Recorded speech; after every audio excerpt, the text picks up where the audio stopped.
तो प्यारे बच्चों, मोस्ट वेलकम है आप सभी का केसर की कक्षा में। और आज हम शुरू करने जा रहे हैं क्लास 10 का मैथमेटिक्स का चैप्टर नंबर 8, जिसका नाम है त्रिकोणमिति का परिचय, यानी जिसे हम इंग्लिश में इंट्रोडक्शन टू ट्रिग्नोमेट्री के नाम से जानते हैं।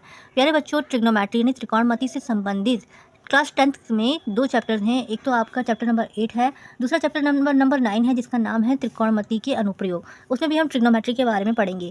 तो प्यारे बच्चों, इस चैप्टर को आज मैं आपको बहुत ही ईजी और सिंपल मेथड से समझाने वाली हूँ और इतने आसान तरीके से बताऊंगी कि जिन भी बच्चों को त्रिकोणमिति से डर लगता है, आज उनका वो डर खत्म होने वाला है। तो चलिए देर न लगाते हुए वीडियो को स्टार्ट करते हैं।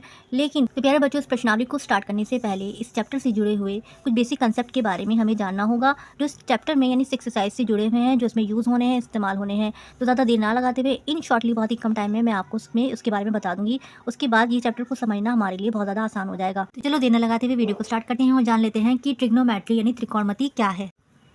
तो प्यारे बच्चों, लेट्स सपोज मान लो कि आपके सामने कोई इमारत खड़ी हुई है, कोई बिल्डिंग खड़ी हुई है ना, और आपको उसकी ऊंचाई ज्ञात करनी है, यानी कि उसकी हाइट आपको नापनी है, या फिर वो कितनी दूरी पर है उसकी दूरी आपको ज्ञात करनी है, उसका डिस्टेंस आपको ज्ञात करना है। तो आप बिना इंची टेप की सहायता से उसको कैसे निकाल सकते हो, आज उसी का इस्तेमाल हम त्रिकोणमिति की सहायता से करते हैं। तो प्यारे बच्चों, त्रिकोणमिति में जैसे एग्जांपल दिया जाता है कि आकृति जैसे कि आपको 8.1 में दिख रहा है कि यहाँ पे एक कुतुब मीनार खड़ी हुई है, और कुतुब मीनार से थोड़ी ही दूरी पर एक व्यक्ति खड़ा होकर उस कुतुब मीनार को देख रहा है सबसे ऊपर, है ना। तो उसकी हाइट को कैसे मेजर किया जाता है, उसकी दूरी डिस्टेंस को कैसे नापा जाता है, और इसी को हम त्रिकोणमिति में बहुत ही आसान और सिंपल वे में समझेंगे। क्योंकि अभी सबसे पहले हमें इसके बेसिक के बारे में हमें जानना होगा, त्रिकोणमिति के परिचय के बारे में हमें जानना होगा। इसके बाद जब हम एक्सरसाइज 8.1 करेंगे, सॉरी 8.2 करेंगे ना, तो उसके बारे में हम धीरे धीरे पढ़ते चले जाएंगे। तो चलो देर न लगाते हुए वीडियो को स्टार्ट करते हैं और जान लेते हैं कि ट्रिग्नोमेट्री यानी त्रिकोणमिति क्या है। ये त्रिकोणमिति से क्या समझ में आ रहा है आपको पता होगा कि त्रिकोणमिति में त्रि से मतलब हो गया 3, कोण से मतलब हो गया कोण, और मिति का मतलब हो गया मान निकालना, यानी कि सब मेजरमेंट करना है, इनको नापना। तो हम यहाँ पे लिखते हैं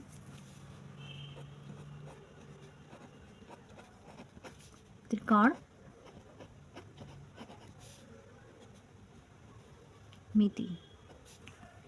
तो अगर आप इस शब्द पे गौर करेंगे तो आपको समझ में आता है कि त्रिकोणमिति में त्रि का मतलब तो हो गया हमारे 3, और भाई कोण का मतलब तो कोण ही होता है, ये तो सभी को पता होगा कोण कौन से होते हैं ना। और मिति का मतलब प्यारे बच्चों होता है मेजरमेंट करना, यानी कि मापना। ठीक है जी। तो 3 कोणों का मेजरमेंट हम करेंगे इसमें, यानी कि इसमें त्रिकोणमिति में। या फिर इंग्लिश में आप थोड़ा अगर ध्यान से देखें तो ट्रिग्नोमेट्री, यानी कि हम यहाँ पे लिखेंगे सबसे पहले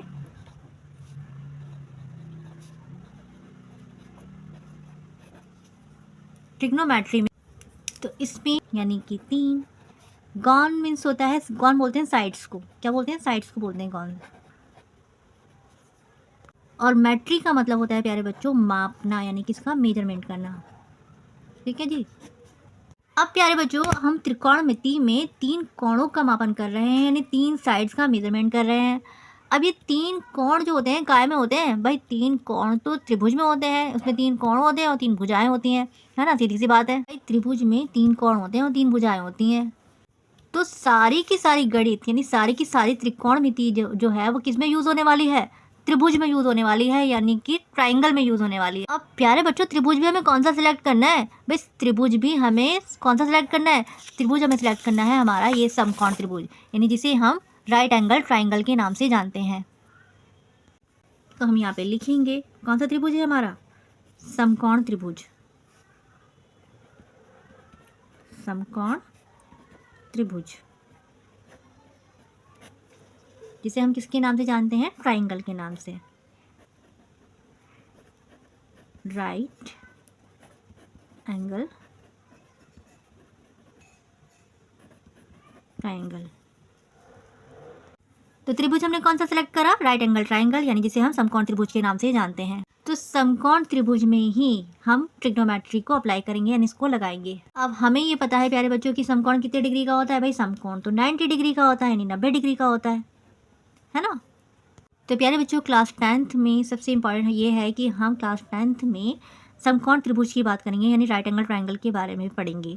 आगे कक्षाओं में आपको और एंगल्स के बारे में बताएगा और ट्राइंगल के बारे में बताया जाएगा, लेकिन फिलहाल 10th क्लास में आपके समकोण त्रिभुज के बारे में बताया है, तो इसी के बारे में हम अच्छे से पढ़ेंगे। ठीक है जी। और ये हम सीखेंगे कि समकोण ट्रिग्नोमेट्री में कैसे फॉर्मूले हम लगा सकते हैं, कैसे ट्रिग्नोमेट्री को अप्लाई कर सकते हैं और सारी की सारी कैलकुलेशन को हम इजीली आसानी से निकाल सकते हैं। तो प्यारे बच्चों, कभी भी आपके सामने समकोण त्रिभुज आ जाता है यानी राइट एंगल ट्राइंगल आपके सामने आता है, तो सबसे पहले आपके दिमाग में एक चीज़ आती है। वो क्या आती है? वो सबसे पहले आपके दिमाग में आती है पाइथागोरस थ्योरम यानी पाइथागोरस प्रमेय। तो पूरी की पूरी जान होती है पाइथागोरस थ्योरम किसकी? त्रिकोणमिति की। तो ये समझ लो कि अगर पाइथागोरस प्रमेय ना हो यानी पाइथागोरस थ्योरम ना हो तो त्रिकोणमिति का यानी ट्रिग्नोमेट्री का अपना कोई अस्तित्व नहीं है, कोई महत्व नहीं है। तो दूसरे शब्दों में प्यारे बच्चों हम ये कह सकते हैं कि जो पाइथागोरस थ्योरम जो होती है यानी पाइथागोरस प्रमेय होती है वो नींव होती है किसकी? त्रिकोणमिति की। तो सबसे पहली चीज़ जो हमारे दिमाग में आती है समकोण त्रिभुज को देख के वो क्या होती है? वो होती है हमारी पाइथागोरस प्रमेय। तो यहाँ पे हम लिखते हैं।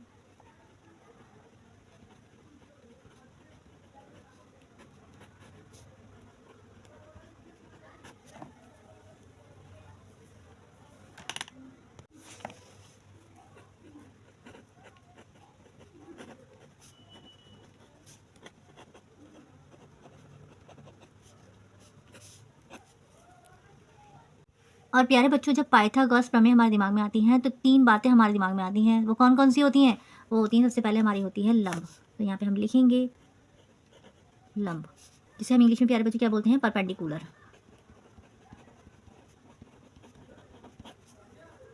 दूसरी कौन सी होती है प्यारे बच्चों? दूसरी होती है हमारी आधार, जिसे हम इंग्लिश में क्या बोलते हैं? बेस बोलते हैं, है ना। और तीसरी क्या आती है प्यारे बच्चों? तीसरी होती है हमारे पास कर्ण, यानी जिसे हम इंग्लिश में हाइपोटेनियस बोलते हैं।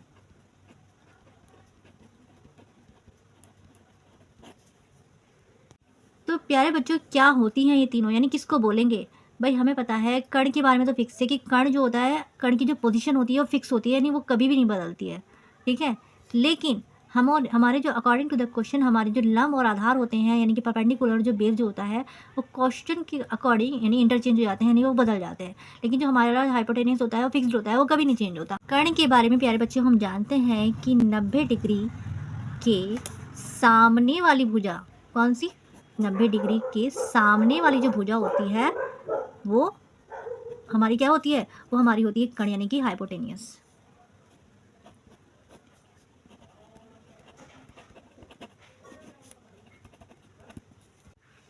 तो भाई ये हमारा 90 डिग्री है और 90 डिग्री के जस्ट सामने वाली जो भुजा है हमारी वो कौन सी है? वो हमारी कर्ण है यानी कि हाइपोटेनियस है, इसमें कोई शक नहीं है ना। तो प्यारे बच्चों, कर्ण जैसे कि हम जानते हैं कि हमारे कर्ण जो होता है अपनी कर्ण की जो भुजा होती है वो अपने आप में फिक्स होती है, वो कभी नहीं बदलती, है ना, कभी नहीं बदलती।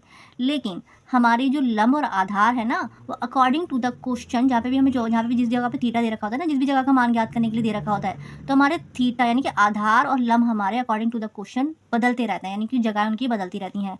वो कैसे बदलती रहती हैं? देखो मैं आपको प्रैक्टिकली करके बताती हूँ तब आपको ज़्यादा अच्छे से समझ में आएगा। कि जैसे मान लो कि आपको यहाँ पे 2 ट्राइंगल दे रखे हैं, जगहें कैसे बदलती हैं देखो मैं आपको ऐसे बता रही हूँ। देखो आपको जैसे मान लो कि यहाँ पे आपको 2 ट्राइंगल दे रखे हैं, ठीक है, 2 समकोण दे रखे हैं। इसका नाम भी ABC है, ठीक है जी, और इसका नाम भी ABC है, ठीक है। हमें पता है कि जो 90 डिग्री का एंगल होता है कितने डिग्री का होता है? वो 90 डिग्री का होता है ना। और हमें ये भी पता है कि 90 डिग्री की जस्ट सामने वाली जो भुजा होती है वो हाइपोटेनियस होती है, यानी कि कर्ण होती है, जो कि कभी नहीं बदलती, वो अपने आप में फिक्स होती है ना। तो हमने ये भी लिख दिया। अब लेकिन मान लो कि यहाँ पे जैसे मान लो कि आपको यहाँ पे थीटा दे रखा है, सी पे थीटा दे रखा है, तो ये तो आपका आधार हो जाएगा यानी कि बेस हो जाएगा। और थीटा के जस्ट सामने वाली जो भी आपको थीटा ज्ञात करने के लिए देंगे उसकी जस्ट सामने वाली जो भुजा होगी वो आपकी क्या कहलाएगी? वो आपकी लंब कहलाएगी, यानी कि परपेंडिकुलर कहलाएगी, है ना। अब मान लो कि आपको थीटा ऊपर दे दिया यानी ऊपर मान दे दिया, तो ये आपका आधार हो जाएगा। और इसकी जस्ट सामने वाली जो भुजा होगी वो आपकी क्या कहलाएगी? वो लंब कहलाएगी, यानी कि परपेंडिकुलर कहलाएगी, है ना। अगर नीचे दे रखा है तो आधार ही हो जाएगा, लंब ही हो जाएगा, और अगर ऊपर दे रखा है तो आधार ही हो जाएगा और लंब ही हो जाएगा। सबसे आसान तरीका क्या है भाई? सबसे आसान तरीका देखो, सबसे आसान तरीका ये है, आपको ये देखना है कि जिस भी जगह पे 90 डिग्री का एंगल दे रखा है ना, उसी जगह पे अगर आपको थीटा दे रखा है, यहाँ पे कोई सा भी मान निकालने के लिए दे रखा है, एनीथिंग कोई सा भी दे रखा है, तो आपका ये आधार हो जाएगा। और हमें पता है कि इसके सब जिस सामने वाली भुजा कौन सी होती है? वो लंब होती है। अब यहाँ पे दे दिया क्या? यहाँ पर दे दिया, यहाँ पे थीटा दे दिया, यहाँ पे 90 डिग्री का एंगल भी है और इसी लाइन पे ही हमारे पास थीटा भी ज्ञात करना है, तो ये हमारा आधार हो जाएगा, यानी कि बेस हो जाएगा। और इसके जस्ट सामने वाली भुजा कौन सी हो जाएगी? आपकी लंब हो जाएगी, यानी कि परपेंडिकुलर हो जाएगी। तो सबसे आसान तरीका प्यारे बच्चों यही है, आपको इसी तरीके से याद रखना है, ठीक है जी। तो हम ये कह सकते हैं प्यारे बच्चों कि हमारे जो लंब होते हैं और जो हमारे आधार होते हैं वो अकॉर्डिंग टू द क्वेश्चन हमारे बदलते रहते हैं, यानी कि इंटरचेंज हो जाते हैं, उनकी जो जगहें हैं वो बदल जाती हैं। कि सी के सापेक्ष बात कर रहे हैं, कौन सी के सापेक्ष बात कर रहे हैं, तो ये हमारा आधार हो जाएगा और ये हमारा लंब हो जाएगा। अब कौन ए के सापेक्ष बात कर रहे हैं तो कौन हमारा आधार, ये सापेक्ष बात कर रहे हैं तो ये हमारा आधार हो जाएगा, उसके सापेक्ष यानी उसके सामने वाला क्या हो जाएगा, लंब हो जाएगा, है ना। तो ये डिपेंड करता है क्वेश्चन पे कि हमें एग्जाम में किस एंगल के बारे में बात कह रहा है, तो उसी के अकॉर्डिंग हमें इनको आधार और परपेंडिकुलर को उनकी जगहों पे रखना पड़ता है। तो प्यारे बच्चों हम बात करेंगे त्रिकोणमितीय अनुपात की, यानी ट्रिग्नोमेट्रिक रेशियोज की, कि भाई ये अनुपात और रेशियोज होते क्या हैं। तो रेशियोज अनुपात का मतलब क्या होता है भाई, रेशियोज अनुपात का मतलब होता है भाग देना, यानी कि डिवाइड देना। जैसे कि हम लिखते हैं कि 2:3, तो इसे हम 2/3 भी लिख सकते हैं, या 4:6, तो इसे हम 4/6 भी लिख सकते हैं। तो ऐसा तो आपने देखा ही होगा बचपन में, है ना। तो प्यारे बच्चों यहाँ पे त्रिकोणमितीय अनुपात का मतलब होता है, ट्रिग्नोमेट्रिक रेशियोज का मतलब होता है भुजाओं का अनुपात देना। इसका भुजाओं का अनुपात देना, ये एंगल्स का अनुपात होगा इसमें। जैसे मान लो कि यहाँ पे लंब का अनुपात कर लेना चाहें तो हम यहाँ पे लिख सकते हैं कि मान लो यहाँ पे दे रखा है लंब का अनुपात कर्ण दे रखा है ना। या फिर मान लो कि लंब को हम किसके साथ ले रहे हैं, आधार के साथ लेना चाह रहे हैं, तो हम यहाँ पे लिख सकते हैं कि लंब का अनुपात किसके साथ है, हमारा आधार के साथ है ना। या फिर हम लेना चाह रहे हैं कि आधार का अनुपात किसके साथ है, आधार का अनुपात लंब के साथ है, तो हम यहाँ पे लिख सकते हैं कि आधार का अनुपात दे रखा है किसके साथ, लंब के साथ दे रखा है ना। या फिर ये मान लो कि आपका आधार का अनुपात कर्ण के साथ है, तो हम यहाँ पे लिखते हैं कि जैसे मान लो कि यहाँ पे आधार का अनुपात दे रखा है किसके साथ, कर्ण के साथ दे रखा है ना। या फिर ये मान लो कि कर्ण का अनुपात दे रखा है किसके साथ, लंब के साथ दे रखा है, कर्ण का अनुपात लंब के साथ दे रखा है, तो हम यहाँ पे लिख सकते हैं कि कर्ण का अनुपात लंब के साथ दे रखा है। या फिर ये मान लो कि कर्ण का जो अनुपात है वो किसके साथ दे रखा है, आधार के साथ दे रखा है, तो हम यहाँ पे लिख सकते हैं कि कर्ण का जो अनुपात है वो किसके साथ है, आधार के साथ है ना। तो प्यारे बच्चे सोचो कि इसके अलावा कोई और अनुपात संभव है क्या, पॉसिबल है। तो कोई अनुपात संभव नहीं है, कोई अनुपात पॉसिबल नहीं है इनके अलावा। अरे बच्चों इन सभी अनुपातों को एक दूसरे की कॉम्बिनेशन में तो लिया जा सकता है, इसके अलावा और कोई से नहीं है, कोई और कोई संभव नहीं है, पॉसिबल नहीं है। और ये टोटल 6 अनुपात हमारे बनते हैं। तो टोटल 6 कॉम्बिनेशन बन सकते हैं हमारे अनुपातों से संबंधित। तो अनुपात का प्यारे बच्चों मतलब होता है कि किसी भी चीज़ का बट्टे में होना, जैसे कि लंब अनुपात में कर्ण, यानी कि इसके बट्टे में होना। अनुपात का मतलब होता है किसी भी चीज़ का बट्टे में होना, ठीक है जी। अब क्या होता है कि प्यारे बच्चों पेपर में, एग्ज़ाम में, या कोई भी स्टूडेंट जो होता है वो इतने लंबे लंबे नामों को तो नहीं याद कर सकता, है ना, बहुत टिपिकल है। तो क्या है कि इनके ना स्पेसिफिक कुछ शॉर्टली इनके नाम दे दिए गए हैं। इन लंबे लंबे नेम्स को याद ना करके इन शॉर्ट इनके नाम दे दिए गए हैं। जैसे कि लंब अनुपात में कर्ण है ना, तो उसको शॉर्ट में नाम दे दिया साइन का। किसका नाम दे दिया, साइन का। तो लंब अनुपात में आधार होता है, इसको नाम दे दिया tan का। आधार अनुपात में लंब होता है, इसको नाम दे दिया cot का, ठीक है जी। अच्छा ये जो मैंने ये ए लिखा हुआ है ना, इस बात का ध्यान रखना कि जो ए है ये हमें ये देखना है कि किस कोण के सापेक्ष बात हो रही है, ठीक है जी। जिस कोण की सापेक्ष बात होगी ना उसके अकॉर्डिंग आपको लिखना है। जैसे लेट सपोज मान लो कि यहाँ पे ए ना दे रखा होता, यहाँ पे दे रखा होता आपका, या फिर जैसे मान लो कि यहाँ पे 2 कोण है ना। अब यहाँ पे आपकी कोण ए के सापेक्ष बात हो रही है, तो ये जो हो जाएगा ये तो हमारा आधार हो जाएगा, है ना। और जिस कोण के सापेक्ष बात होती है ना उसकी जो सामने वाली जो भुजा होती है ना वो हमारी लंब हो जाती है। कौन सी हो जाती है, वो हमारी लंब कहलाती है, ठीक है जी। जिसे हम इंग्लिश में परपेंडिकुलर बोलते हैं और आधार को बेस बोलते हैं। अब इसमें कोण सी के सापेक्ष बात हो रही है, तो इसमें क्या हो जाएगा, ये हमारा आधार हो जाएगा। जिस कोण की सापेक्ष बात होती है ना, हमारी जो वैल्यूज़ हैं आधार और लंब की, उनकी जो स्थान है वो बदल जाते हैं। सी के सापेक्ष बात हो रही है तो ये आधार हो जाएगा और ये हमारा क्या हो जाएगा, ये हमारा लंब हो जाएगा। हमें पता है कि जो कर्ण होता है वो तो फिक्स होता है, यानी उसका मान कभी नहीं बदलता। हाइपोटेनियस की जो भुजा होती है वो फिक्स होती है, वो कभी नहीं बदलती। लेकिन परपेंडिकुलर है ना, लंब और आधार जो है वो अकॉर्डिंग टू द क्वेश्चंस वो हमारे उनकी जो स्थान हैं, जगहें हैं, वो बदलती रहती हैं, ठीक है जी। तो प्यारे बच्चों, हमारे जो त्रिकोणमितीय अनुपात जो होते हैं, हमारे त्रिकोणमितीय रेशियो जो होते हैं, वो हमें ऐसे लंबे लंबे नामों को देख के तो हम कंफ्यूज हो जाते हैं, हमसे याद भी नहीं होते। तो इन नामों को याद करने के लिए एक छोटी सी ट्रिक है। उस ट्रिक के माध्यम से हम बहुत ही आसानी के साथ इन नामों को याद कर सकते हैं। वो ट्रिक क्या है? देखो, वो ट्रिक ये है। ठीक है जी, नंबर 1 पे आता है हमारे पास साइन थीटा, नंबर 2 पर आता है कॉस थीटा, नंबर 3 पर आता है टैन थीटा, फिर नंबर 4 पे आता है कॉसिक थीटा, नंबर 5 पे आता है हमारे पास सेक थीटा, और नंबर 6 पे आता है हमारे पास कॉट थीटा। ठीक है जी, ये हमारे पास त्रिकोणमितीय अनुपात जो है ना, ये केवल हमारे पास 6 हैं। ठीक है जी, अब इन्हीं के हमें संबंध बना रखे हैं। तो साइन थीटा का मान क्या होता है भाई? साइन थीटा का जो मान होता है लंब बटे में कर्ण। अब हमें कैसे याद होगा? तो उसको याद करने की जो ट्रिक है ना, वो ट्रिक देखो ये है कि हमने क्या करना है, हमने इस ट्रिक के माध्यम से याद रखना है। तो हम सबसे पहले यहाँ पे लिखेंगे लाल कक्का। ठीक है जी, आपको इसी ट्रिक के माध्यम से इन नामों को याद रखना है कि भाई साइन थीटा का मान क्या होता है? साइन थीटा का मान होता है लंब बटे में कर्ण। क्या होता है? साइन थीटा का मान होता है हमारे पास लंब बटे में कर्ण। ठीक है जी, अच्छा चलो ये तो हो गया। अब हमारे पास क्या आता है? Cos theta. तो कॉस थीटा का मान क्या होता है? आधार बटे में कर्ण। ऊपर से लेके चल रहे हैं यहाँ पे हम। ठीक है जी, पहले हम ऊपर से यहाँ पे नीचे आएंगे। ठीक है, तो लंब बटे में कर्ण हो गया। अब क्या करेंगे? आधार बटे में कर्ण। तो आधा यहाँ पे हम कॉस थीटा का मान क्या हो गया हमारे पास बच्चों? आधार बटे में कर्ण। ठीक है जी, अब टैन थीटा का मान क्या होता है प्यारे बच्चों? लंब बटे में आधार। तो हम यहाँ पे लिखेंगे कि लंब बटे में आधार। ठीक है जी, हमें पता है साइन का जो अपोजिट होता है ना, साइन का उल्टा होता है कॉसिक। ठीक है, साइन का अपोजिट कॉसिक होता है। अब क्या करना है? हमें नीचे से ऊपर जाना है।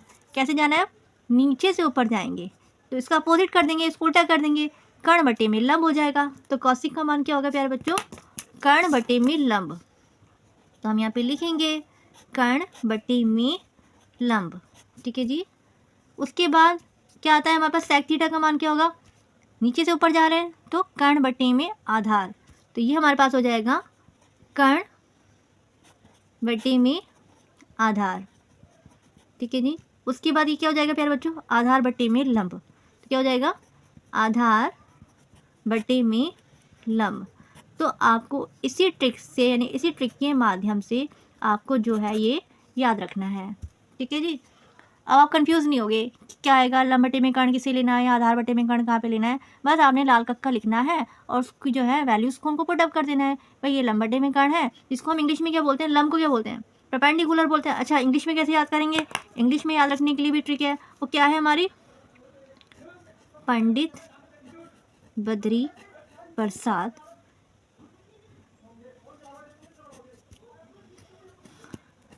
हरा हरा बोले।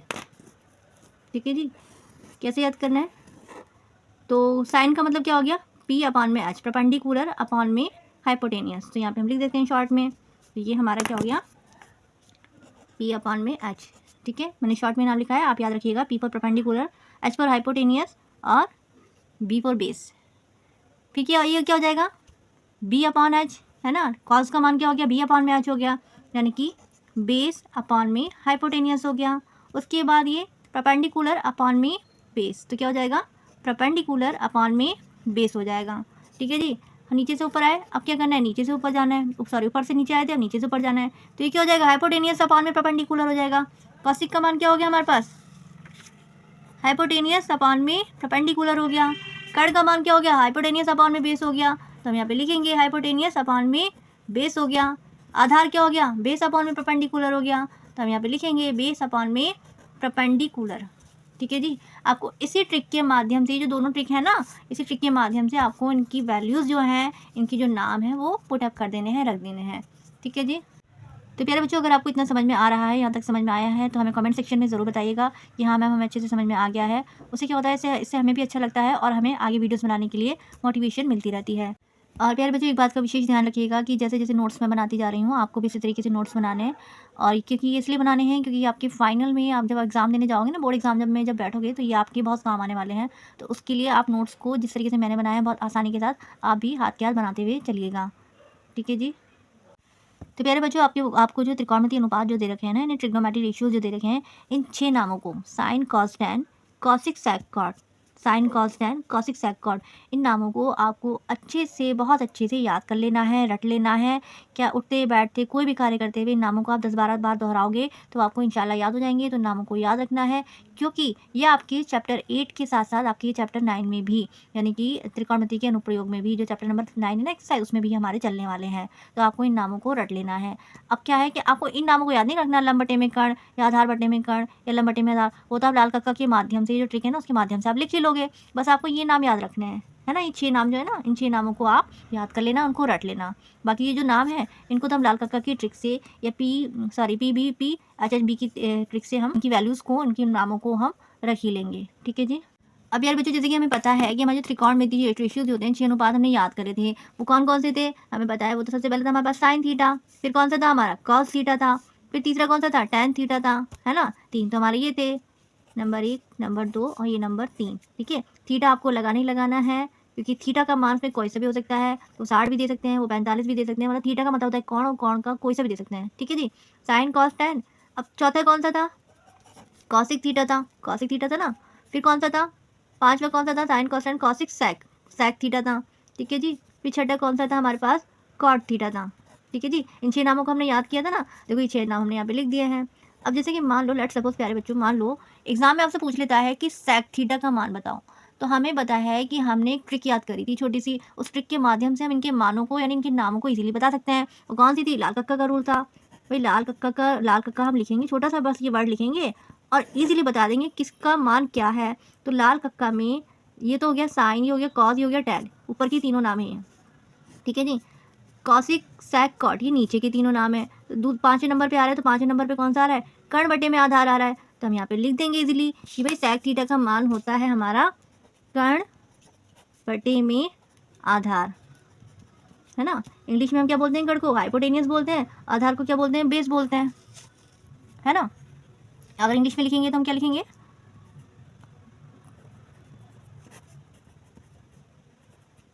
पीबीपी एचएचबी। ठीक है। तो आप इजीली, अगर आपसे किसी भी नामों को पूछा जाता है, तो आप इन ट्रिक के माध्यम से इजीली बता सकते हो। ठीक है जी। तो प्यारे बच्चों, कोई भी चीज़ हमें शुरुआत में कठिन लगती है, लेकिन जब किसी भी चीज़ की हमें प्रैक्टिस हो जाती है ना, आदत हो जाती है, तो वो चीज़ हमारे लिए बहुत आसान हो जाती है, यानी बहुत इजीली फिर वो हमें याद हो जाता है, हमारे दिमाग में रहता है। तो बस क्या करना है? बस आपको कुछ नहीं करना है, बस कहने का मतलब ये है, इन शॉर्टली मैं आपको बताऊँ तो बस कहने का मतलब ये है, इन 6 नामों को याद रखना, और ये छोटी-छोटी सी जो ट्रिक है ना, इनको याद रखना। जब आपको ये 6 नाम याद होंगे और ये छोटे-छोटे से नाम याद होंगे, तो इन नामों के माध्यम से आप इनके नामों को आप आसानी से रख दोगे, है ना। वो नाम हमने बता ही दिए हैं आपको आगे की उसमें। तो कहने का मतलब ये है प्यारे बच्चों, कि एग्ज़ाम में कभी भी आपसे किन्हीं भी नामों के मानों को पूछा जाता है कि कॉस का मान बताओ या साइन का मान बताओ, तो आपने क्या करना है? बस इन नामों को याद रखना है और लाल कक्का की हेल्प से आपको इन नामों को बता देना है। वेरी सिंपल, है ना, कोई मुश्किल नहीं है, बहुत ज़्यादा आसान है।